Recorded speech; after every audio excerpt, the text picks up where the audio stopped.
आप में से बहुत लोग जो बहुत पहले से मेरे साथ जुड़े हुए हैं, तो सबसे पहले तो उनका शुक्रिया।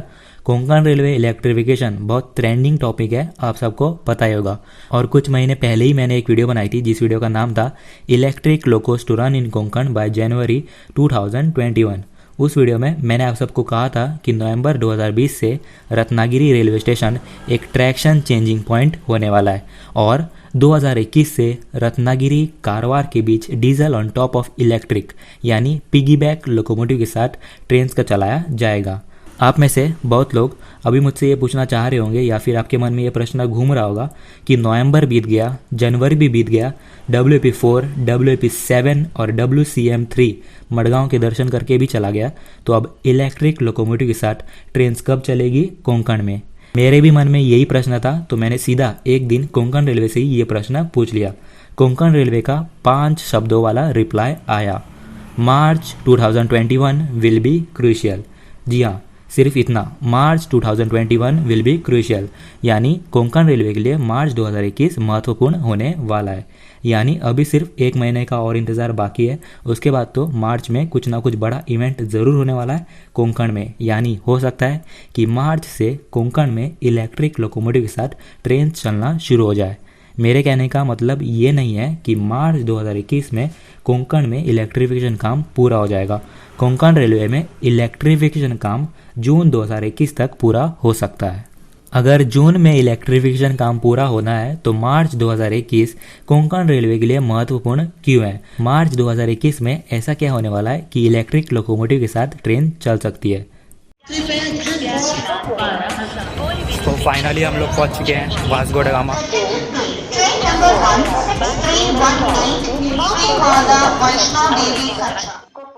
आप में से बहुत लोगों को पता होगा कि कोंकण रेलवे 4 चरणों में इलेक्ट्रिफिकेशन काम पूरा करने वाली है। पहले चरण में रोहा रत्नागिरी के बीच इलेक्ट्रिफिकेशन काम पूरा किया जाएगा, दूसरे चरण में कारवार ठोकुर के बीच, और तीसरे चरण में वैरना मडगांव कारवार, और चौथे चरण में वैरना से रत्नागिरी के बीच इलेक्ट्रिफिकेशन काम पूरा किया जाएगा, जो है जून 2021 तक। रोहा रत्नागिरी के बीच मेन लाइन पर इलेक्ट्रिफिकेशन काम बहुत पहले ही पूरा कर लिया गया था, OHE इंस्पेक्शन भी किया गया था।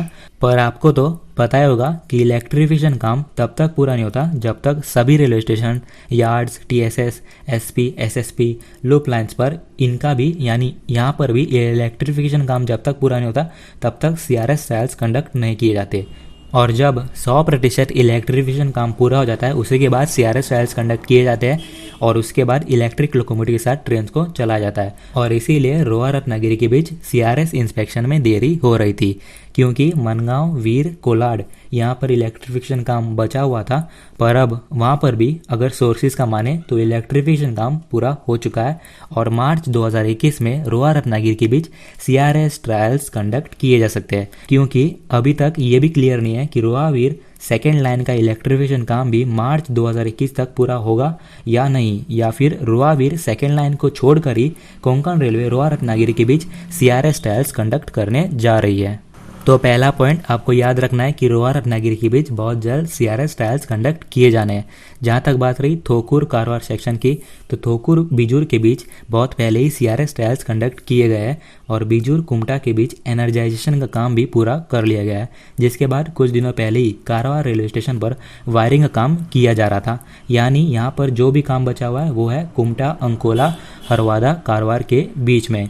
यहाँ पर भी मार्च 2021 तक CRS ट्रायल्स कंडक्ट किए जा सकते हैं। यानी दूसरा पॉइंट, बिजूर, कुमटा, कारवार के बीच भी बहुत जल्द CRS ट्रायल्स कंडक्ट किए जाएंगे। अगर आपने अभी तक समझ लिया होगा तो आपको पता चला होगा कि बहुत जल्द हो सकता है कि रत्नागिरी कारवार के बीच diesel on top of electric locomotive के साथ ट्रेन को चलाया जाए।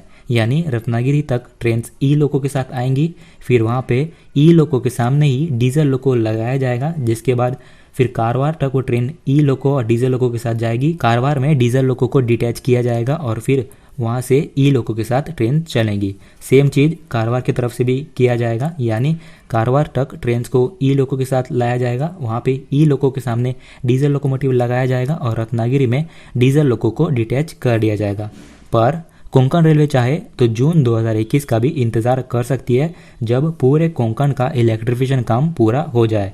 फिर इलेक्ट्रिक लोकोमोटिव के साथ ट्रेन को पूरे कोंकण रूट पर चलाया जा सकता है।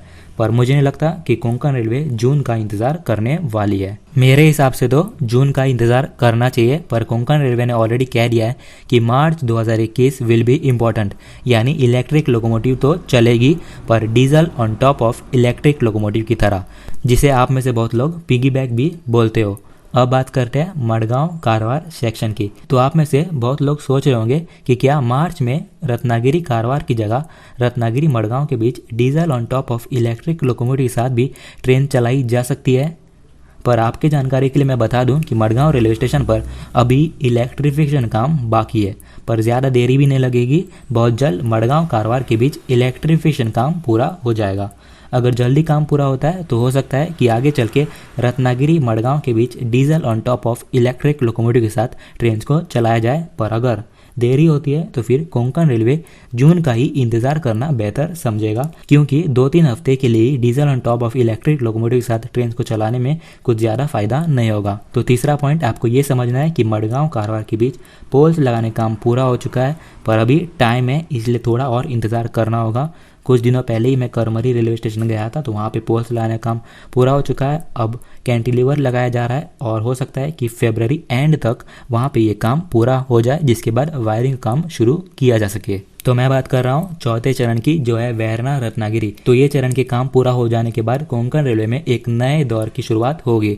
अभी तो सिर्फ पोल्स लगाए गए हैं कुछ स्टेशन पर, जैसे कि मैंने आपको बताया करमरी रेलवे स्टेशन के बारे में। यहाँ पर कैंटिलीवर इंस्टॉलेशन का काम भी शुरू हो चुका है, पर अभी इस सेक्शन के इलेक्ट्रिफिकेशन काम पूरा होने में अभी बहुत समय है, जून तक या फिर उसके बाद। तो चौथा पॉइंट यही है कि वैरना रत्नागिरी के बीच इलेक्ट्रिफिकेशन काम सबसे एंड में जून तक पूरा हो सकता है, जिसके बाद कोंकण रेलवे में सभी ट्रेन इलेक्ट्रिक लोकोमोटिव के साथ चलेंगी। आई होप कि आप सबको चारों पॉइंट्स पता चल गए होंगी। अगर आप में से किसी को चारों पॉइंट्स पता है तो आप कमेंट करके भी वो चारों पॉइंट्स बता सकते हैं। जो सही जवाब देगा उसको एक अप्रेजल मिलेगा अगली वीडियो में। और जहाँ तक बात रही इलेक्ट्रिफिकेशन के बाद कोंकण की ब्यूटी खत्म हो जाएगी, तो ऐसा कुछ नहीं होगा। अगर आपको पोल से दिक्कत है तो आप ट्रेन के उस साइड बैठ जाइए जिस तरफ से आपको एक भी पोल्स दिखाई न दे।